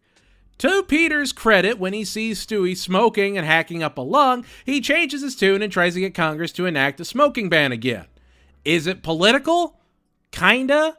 It's not beat you over the head political, but it's still a great play on that kind of political, very special message episode. The jokes are still fresh, are you smoking yet? And it doesn't really miss a beat. And honestly, Seth MacFarlane is doing a great job juggling all the voices he does in the show. He's really hit his stride, and it's wonderful to see. Mr. Griffin Goes to Washington is a Rocky the Squirrel endorsed 9 out of 10.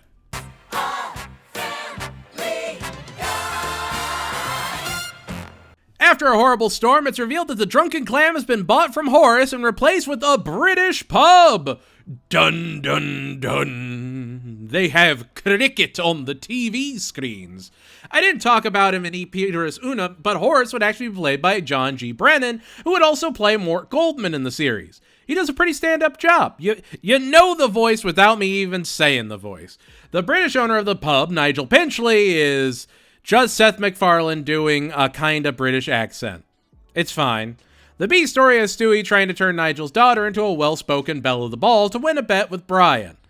Peter and the boys try to scare away the Brits and end up arrested for arson when they try and do their own tea party, and we get our first appearance of the arson bug, which is fantastic. I will still rub my hands menacingly together and just go, good, good. It's perfect. And again, they call back to him like 3 times in the episode, trusting the audience to pay attention to trends. Great shows play off of the audience's intelligence. You understand how story structure works even if you don't realize it. That's why shows work better when they try and write smarter. Take Roger's persona as an American Dad. You either get that a lot of them are deep cut culture references and get that joke, or you don't. I have people that have no idea that Zelda Rubinstein was an actual actor, and they think that Roger's Ruby Zeldestein character was an original idea. And it's not. And that's the charm of it. They never call it out. They never say, hey, Lois, remember that time we watched Poltergeist? No, it doesn't happen. It's a beautiful element of the show. And early Family Guy trusted you to just get the jokes. And if you didn't, that's okay. You would still get one later on in the episode. Anyway, Lois attempts to seduce Nigel to get him to confess, and much like Seth MacFarlane, Alex Bornstein has really figured out how to make Lois unique. She's an Emmy award-winning actor for a reason. She knows what she's doing, and this really was the perfect cast for the family. They have outstanding chemistry, and the show would be lesser with anyone else as Lois. That being said, yeah, the episode's just sorta okay. The jokes are fine, the plot is okay, it's just a very middle-of-the-road episode. 1 if by Clam, 2 if by Sea is a miserably Earl Grey 6 out of 10.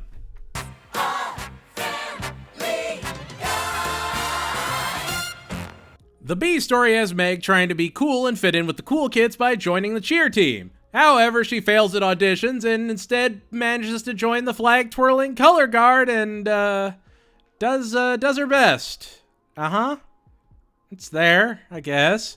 The A story has Peter finding out that Chris is significantly more, endowed than him, and keeps trying to compete with his teenage son to prove he's still the bigger man, if only in spirit. They go on a hunting trip and bond after Chris saves him from a bear. It's nice that Lois is looking out for Meg, and Peter does have a bond with Chris, but man, it just kind of sits there and treads water. The jokes are fine, but they aren't all that memorable, and the episode as a whole just feels really dated. Not in the references or time-specific way, but more in the, wow, this is just kind of baseline even for the early 2000s way. It's a treading filler episode, and that's fine. They don't all have to be winners, and again, it never made me regret wasting time on the episode, so it's still better than like 40% of the show. The cutaways are still sharp, the little NRA jabs are funny, they're cute almost. It's just, it's okay. It's not bad, it's not great, it's there. And the wiener is a tunnel humbled 5 out of 10.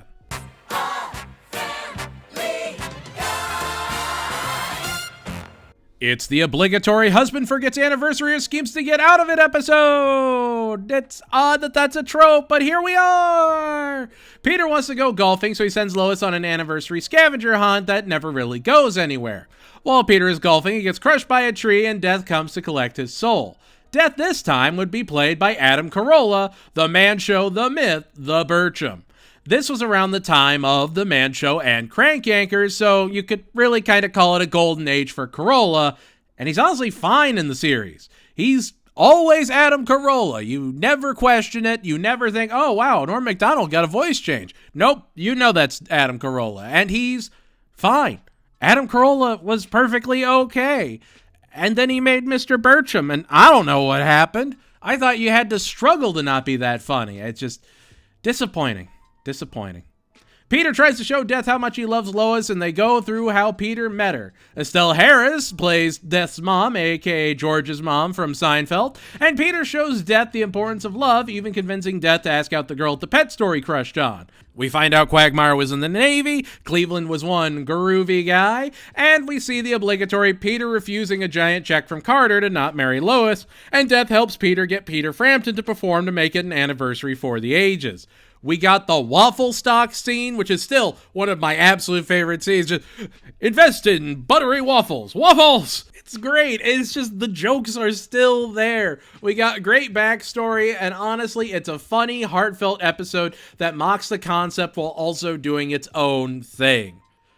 Death Lives is a puppy-loving 9 out of 10.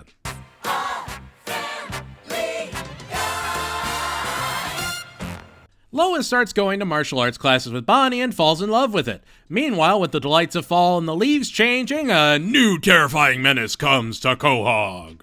New Yorkers. They start encroaching on the beautiful splendor of Quahog, and Peter weaponizes Lois to clean the city up. Lois goes mad with power, Stewie starts beating up Peter since the hierarchy of the family is challenged, and the episode ends in a massive fight amongst the family. It's quick, it's simple, and it's perfect. The jokes are some of the best of the season, and it's delightfully unhinged in a way that makes the show stand out. This was an episode that really set Family Guy apart. Over-the-top violence for the 2000s, the family fighting each other, and then just laughing it out by the end. That is who the Griffins are. The Griffins are flawed people, but they are fun people to watch. And this is a great Lois going mad with power moment. Usually she's the straight man. Usually she's the one that has to react to the crazy things Peter does. But now she has been enabled. She has her own flaws, and that's terrific. I also love just how Stewie keeps beating up Peter. And it's just, everyone's like, well, maybe there's issues at home. It's like, maybe he's a little psycho and you need to recognize that. But no, it's an episode that needed that dumb over return to normal, and it genuinely worked. Everyone is bloody and black and blue, and they just start laughing with each other. They just sit there in the chaos and love it. And it makes the episode an absolute treasure. Lethal Weapons is Cabby approved 10 out of 10.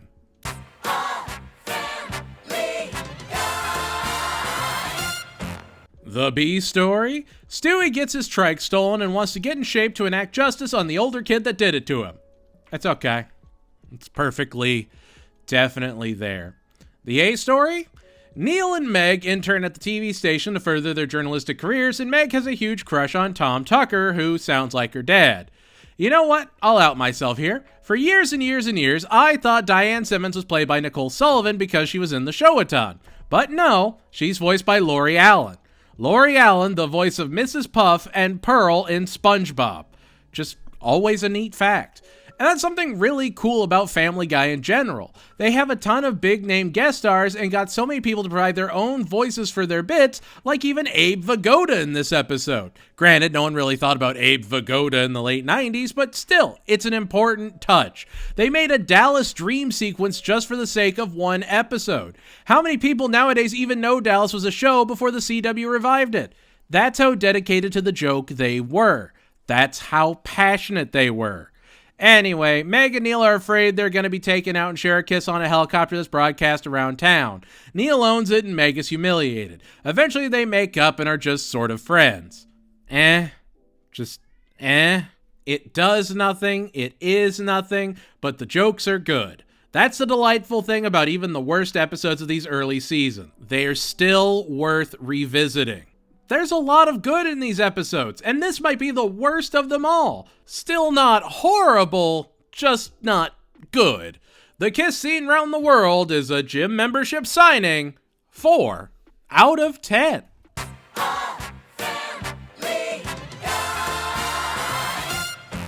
This is just baffling to me. Peter invites Mr. Weed to dinner to try and get a promotion and ends up accidentally killing him. Peter then has to find a new job because the factory got destroyed, according to Mr. Weed's will. Welcome to the Peter has to look for a new job plotline that will keep going after this. There is no return to normal at the end of the episode. He just genuinely has to find a new job. And what does he sign up to do? Become a jousting knight at the Renaissance Fair like his hero that saved him all those years ago, the Black Knight, played by Will Ferrell. This, of course, wouldn't be his only foray into the animated world, with him being the dad in The Oblongs just a couple years later. The night coach would even be played by R. Lee Emery, who you'd recognize as the drill instructor in Full Metal Jacket, or, Mail Call. Remember Mail Call? That unlock anything for you? What a show. Again, that's the charm of the show. You have people like Charles Durning, Will Ferrell, Michael Chiklis, and even Jimmy Kimmel just sort of showing up as characters. This is genuinely one of my favorite episodes, and it's a perfection of the formula we saw in Wasted Talent. Wasted Talent was the lowest competition with a Wonka parody shoved in the middle. Mr. Saturday Night starts with Peter losing his job, and it's around the halfway point in the episode that he actually starts going to night school with Mort. Neither story beat could fill an entire 22 minutes on its own, but together they work perfectly, and it's a great start to Peter's new arc. This is Peter's Chimera Ant era, and we love it for him. Mr. Saturday Night is a tink-inducing 10 out of 10.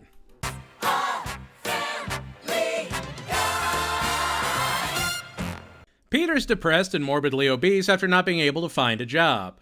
Brian uses a forklift to take him around the dock and get some fresh air. There, he decides that he wants to be a fisherman, and here's the legend of the diabolical, dastardly Daggermouth.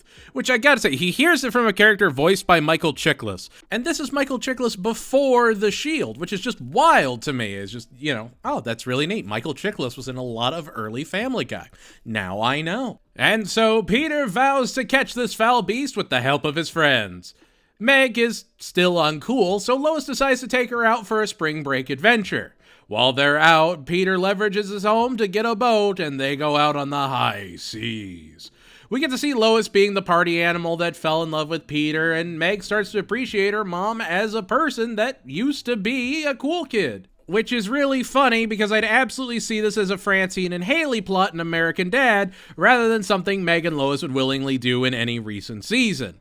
It's just a great family story, and the A story is a terrific Peter and the boys adventure. We get the first appearance of Seamus and his nautical puns, Brian Doyle Murray is in the episode, and it's just one of the funniest episodes of the entire show. 3 seasons in, and they're branching out to give Peter more opportunities to be weird and out there. He's being forced to pursue his passions, and now he has the opportunity to. I was both excited and very cautious of revisiting this episode, like a lot this season, because maybe I just saw it through, nostalgia. No, it's just genuinely that good. This episode has aged phenomenally, and Fish Out of Water is a perfect testament to the comedy of the show. Fish Out of the Water is a Nick pilot launching 10 out of 10.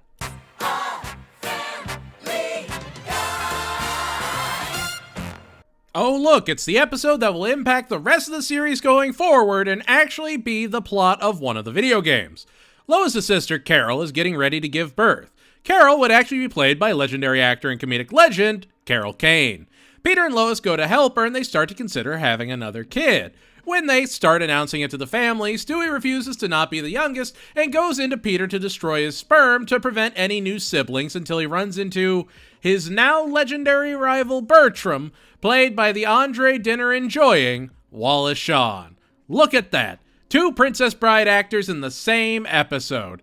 It's, for lack of a better word, inconceivable, pun intended. What do you want me to say about Mission Impossible? I'm not going to sit here and go, it's a bad episode. It's probably the best Stewie episode of all time. It's a perfect blend of evil genius and jealous kid. He's a character that can take over the world. He's a character that has shrinking technology, but he's doing it to make sure that he's the baby, that there's no other siblings. And then he bonds with Bertram. He bonds with someone, and he's excited to have a younger brother. And then, of course, it doesn't happen. Yet. Dun, dun, dun.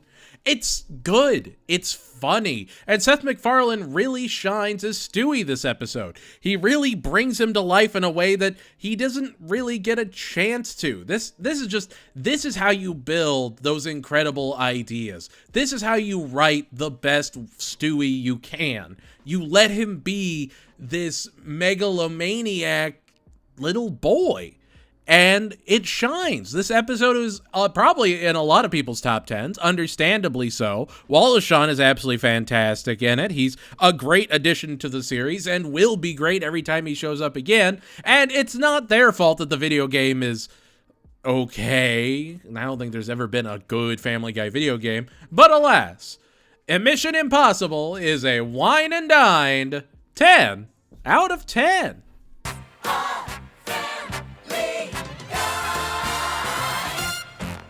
Remember how this is an autopsy? We see Chris as a delivery boy and we meet one of his neighbors for the very first time. Herbert. Herbert the pervert. As a one-off joke? Hey, it's great. As a recurring joke? It can be fine.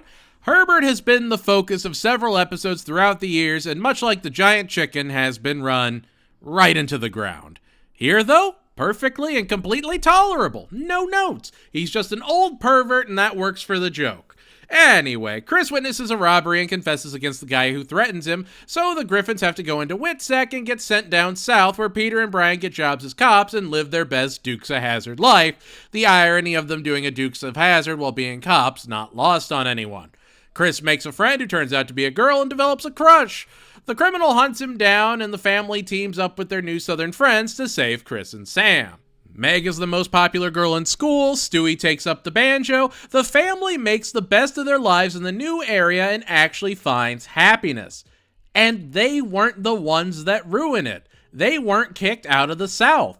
The only reason the criminal found them was because the agents told him by accident. That's a very important element to the Griffins. They can make it work. Peter is charismatic. Again, great guy to have a beer with, but you know he'll always be at the bar drinking. And he was great here. The whole episode is outstanding. Again, the jokes are solid and it just feels so oddly nostalgic. Watching this episode brought back so many fond memories, and I don't know, that's just the charm of these early Family Guy seasons. They love the stuff they're parodying. They love the references they make. Of course, Peter would be a Dukes of Hazzard fan, It's just, man, it's just a fun episode of the show.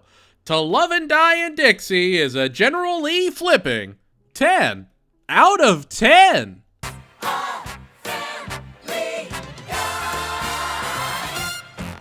Peter is studying to try and impress Lois's dad to show he's not a complete moron. They go to see the Pewterschmidts and Brian is introduced to Carter's prized racing dog. Peter goes out with Carter, Bill Gates, Michael Eisner, and Ted Turner, and just really starts to bond. Peter shows them how to have some real fun. Meanwhile, Brian sleeps with the star dog, and she ends up pregnant. Carter is furious and bans Brian from ever being near the puppies, and Peter has to choose between his best friend and his father-in-law, ultimately choosing Brian, even though it turns out the puppies are Ted Turner's.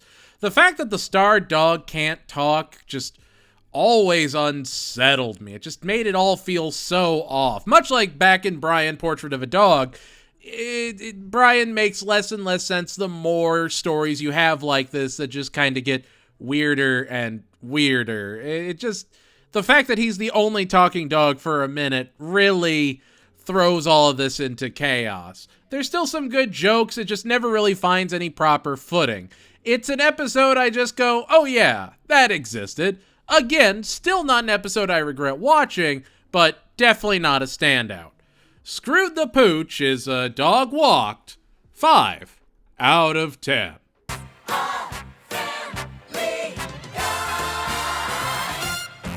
Obligatory. Did you know? The Hulu picture for this episode was of the episode where Quagmire was in a K-drama. That's neat. Peter wants to teach the kids about their rich Irish heritage and ends up finding out that one of his ancestors was actually a slave on the Pewterschmidt plantation. So Peter naturally has to find his black roots with the help of Cleveland, still played by a white guy. With the hindsight of the Cleveland show, this whole episode is just odd. I do get it for back then, and it's still got a lot of great jokes. It's just, yeah, this is one of those episodes that aged like fine cottage cheese. It's one that you're like, oh, I can't believe they did this. What? This is the most tame example of this they did? Wow, okay. So that's what I'm looking forward to in the rest of this show. It's still funny. It's still good. I still quote the episode. I'm not about to pretend like I'm some deep intellectual above it all. I still go, well, best be hitting the old dusty trail because of this episode. It's still a perfected form of the formula. It's just, yeah, imagine there's someone, born in 2000, that's now 25, My Bones Hurt Too, that's approaching the series for the very first time. This episode can throw him for a loop. Had they grown up in that time period when this kind of episode wasn't that outlandish, I think it would hit a little bit better, but definitely not an episode for new fans. Peter Griffin, husband, father, brother, is a DMV operating 7 out of 10.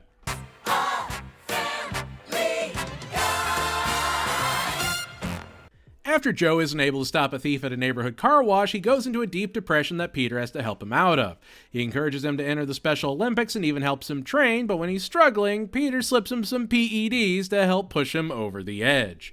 The B story has the kids fighting over a money clip they found, and Brian tries to make them all do the right thing. Joe never gives Peter any credit for his success, and he eventually gets bashed in Joe's biopic, which, wow, yeah, no, Joe is definitely a problem here and should have given Peter recognition, but also consider, Peter shouldn't have juiced his bro without his knowledge. It's kind of funny that we never really got a Peter and Quagmire adventure and really only got a half of a Cleveland and Peter one, but Joe gets 2 whole episodes in the first 3 seasons. It's kind of crazy. They really make a point of involving Joe and his family, and that's really kind of great. Showing, again, that dichotomy, that Peter is this lazy fat ass, and Joe is always trying to still be that hero cop. That he fails to reach those highs, but he can also be flawed himself. Joe screws up. Joe is with fault. And I love the biopic with B. Arthur as Peter. You can't do it, Joe. It's perfect. I kind of love it. It's the obligatory, very special sports episode. And much like the Special Olympics episode of South Park, I just kind of love it. I love anything Patrick Warburton, so the more of him I can get, the better. I'm sure I'll never regret those words because Joe will always be a treasured and beloved character and neighbor, I'm sure. Ready, Willing, and Disabled is a B. Arthur biopic casting. 8 out of 10.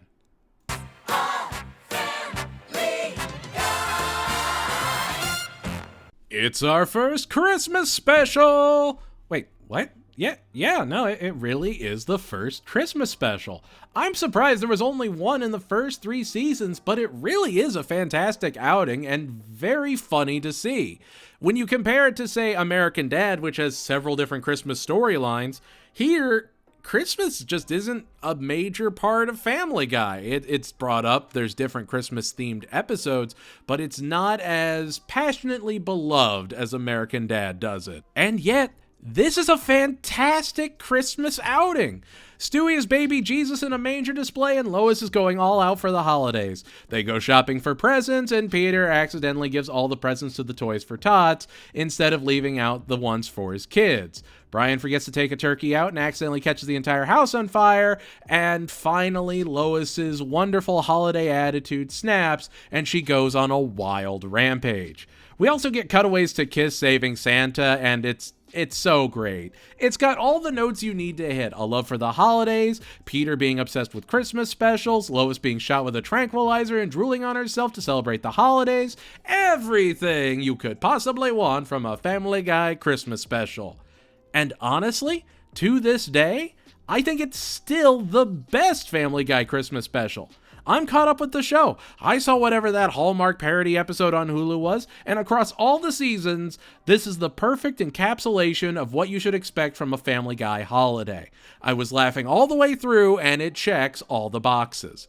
A very special Family Guy freaking Christmas special is a Gene Simmons fronted 10 out of 10.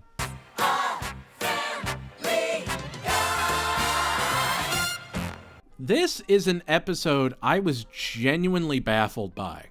Brian is helping an assisted living community and meets Pearl, who used to be an incredible singer who got lost to time. Peter grows a beard, and a swallow makes a nest in it and leaves several baby birds that Peter has to take care of because they're endangered. Peter wanted to get rid of the bird in his beard because of course he did, but once he has the responsibility of taking care of these baby birds, he just does that. He's not doing it for some ulterior motive. He's not doing it because, he can make a lot of money off of them. He just wants to. Brian isn't with Pearl because he knows she's secretly wealthy or anything. He just loves spending time with her. He genuinely appreciates her. She brings out this artistic side to him. This is baffling to me. Like, You've Got a Lot to See is such an interesting song for Family Guy. It's so earnest and passionate, and when Pearl ends up in the hospital, Brian uses VR to show her a life that could have been between them. Peter has to deal with the grief of saying goodbye to the birds when they're finally ready to leave the nest. It's a very vulnerable episode that you would never expect from at least modern Family Guy. I don't know. I still vividly remember the Laser Rock concert from watching it when I was in the basement as a kid, and that was such a formative moment for me. You don't get to choose what episodes of media shape you, but for some reason, Brian Wallows and Peter Swallows just stuck with me. It stood out among all the chaos of the show, and to this day is one of my absolute favorite episodes. It's so genuine, passionate. As Family Guy goes on, it will become more and more cynical. It will, almost hate that it has emotions, that it keeps getting passed over for awards. But here, there's just this genuinely vulnerable human story about the main characters. Peter does nothing wrong here. Brian does nothing wrong. They just loved and had to say goodbye. Brian Wallows and Peter Swallows is an Oculus-supported 10 out of 10.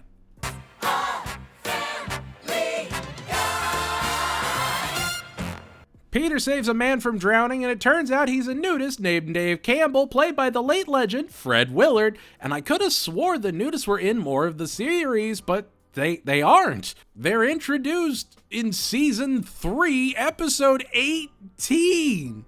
And then they just sort of taper off, never really see them again. The B story, or I guess A story, is Brian tries to join the theater in town and gets rejected, but Stewie gets selected for their young actor program and ends up working opposite Olivia, played by Rachel McFarlane. So the McFarlane kids are performing together. Yay! Meg gets a crush on the nudist's son, and Peter and Lois try to be as welcoming as they can be to the nudist and overcorrect. The major focus is on Stewie and Olivia and their constant competing, getting in the way until Olivia's career takes off and Stewie is left in the dust, eventually going insane. It's totally okay. I think I enjoyed it more the first few times I watched it, but as it went on, I just started to hate it more and more. It was never bad, but maybe it was I just kept catching reruns of it over and over and over again. It just got stale quick, and every time they revisit it later on in the series, it just never really has that charm. And it's just, it never really does anything that makes it a standout episode, and it literally has a family of nudists. It's set up, it should be a slam dunk, but nope, just kind of there. From Method to Madness is an off-key 5 out of 10.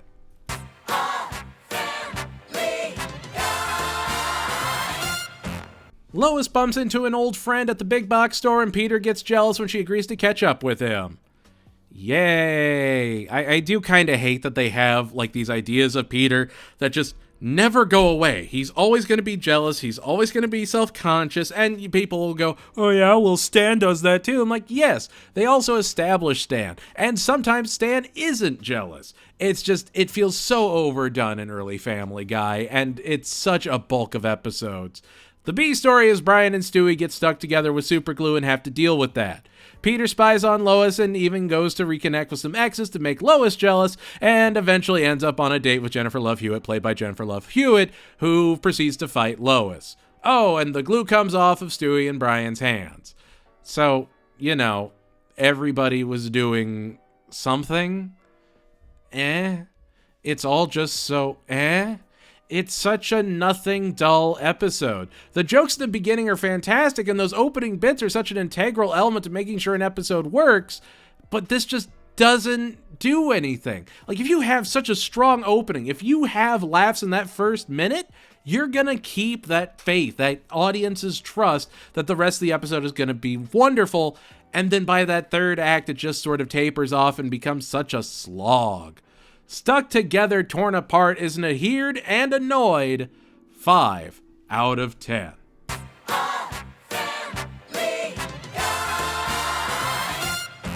It's our second Road To episode. Stewie wants to go and see the set of his favorite show, Jolly Farm, not realizing it's a fake set, and is determined to run away, so Brian goes after him and they end up on an international adventure. Meanwhile, Lois and Peter are going to Kiss Fest, and Lois keeps trying to get into Kiss like Peter is and keeps embarrassing him. She later recognizes Gene Simmons out of makeup and gets Peter's respect.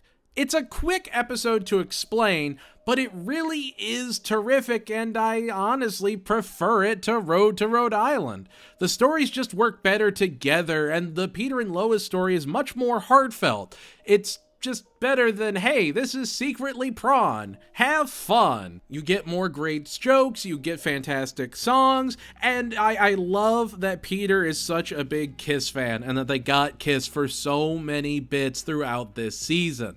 They show up like, I want to say 3 or 4 times, and it's great. It adds that much more character to Peter. It adds that much more character to the show, that this isn't just, oh, it's my favorite rock band, Smooch, the Kiss alternative. Like, yeah, of course, you're making a bunch of literal cutaways. You make a bunch of literal ideas. This works perfectly for this. And you can have this very grounded story of Peter and Lois going to a Kiss concert, which could be a sitcom episode, and then you have Brian and Stewie, pantsing the Pope. It's just 2 perfect blended, crazy A story, simple B story. That's how you make this formula work. That's what they do in American Dad. Watch American Dad. You know you love it. You feel bad for Stewie when he sees the Jolly Farm set and the childhood of whimsy is, ruined. But you also get to see more of that Brian and Stewie bond that's been getting stronger throughout the show and would become a cornerstone of the series, for better or worse. Road to Europe is a Pope pantsing 10 out of 10.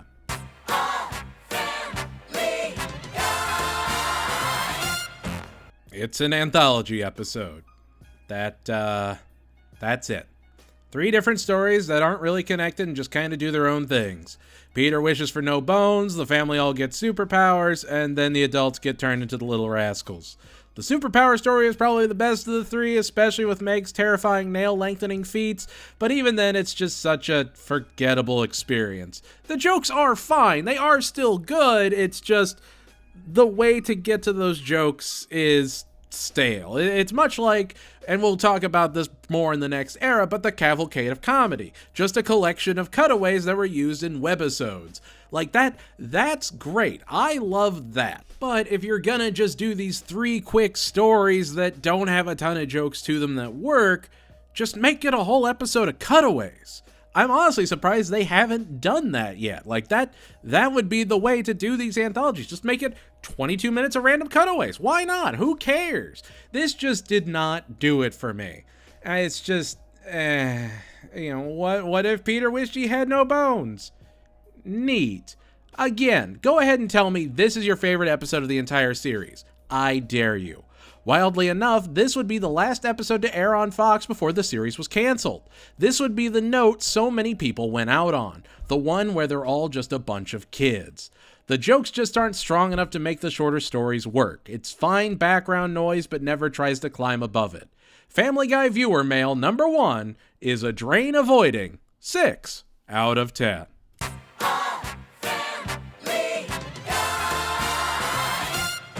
And here we are, the season finale.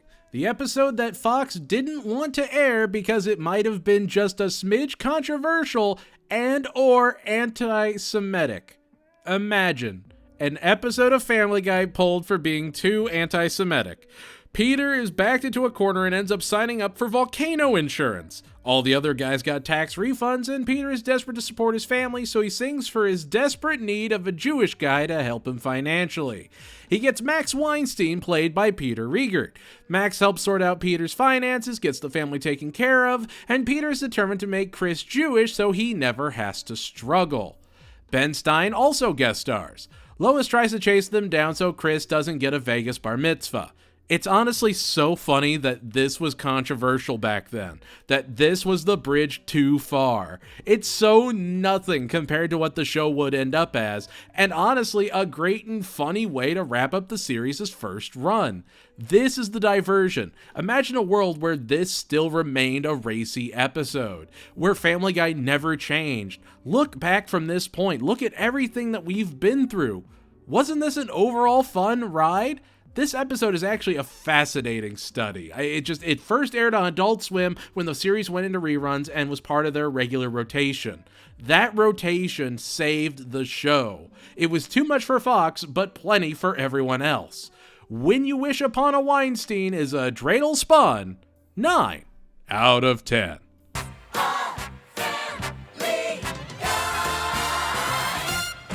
And there we have it. That was season 3. Anything you think I was right on? Wrong on? What was your favorite episode? Least favorite? Let me know in the comments below. Season 3 was experimental, more of the same, and a perfection of the formula all at once. It was surprising how strong the 3rd season was. I kept expecting this dip in quality that I didn't remember, and sure enough, it was pretty dang strong right till the end. It never really hit a point where I'd be like, wow, this just needs to be canceled. It's finally run out of steam. Which is really, really funny to say. This would be the end of an era, but talk about a note to go out on.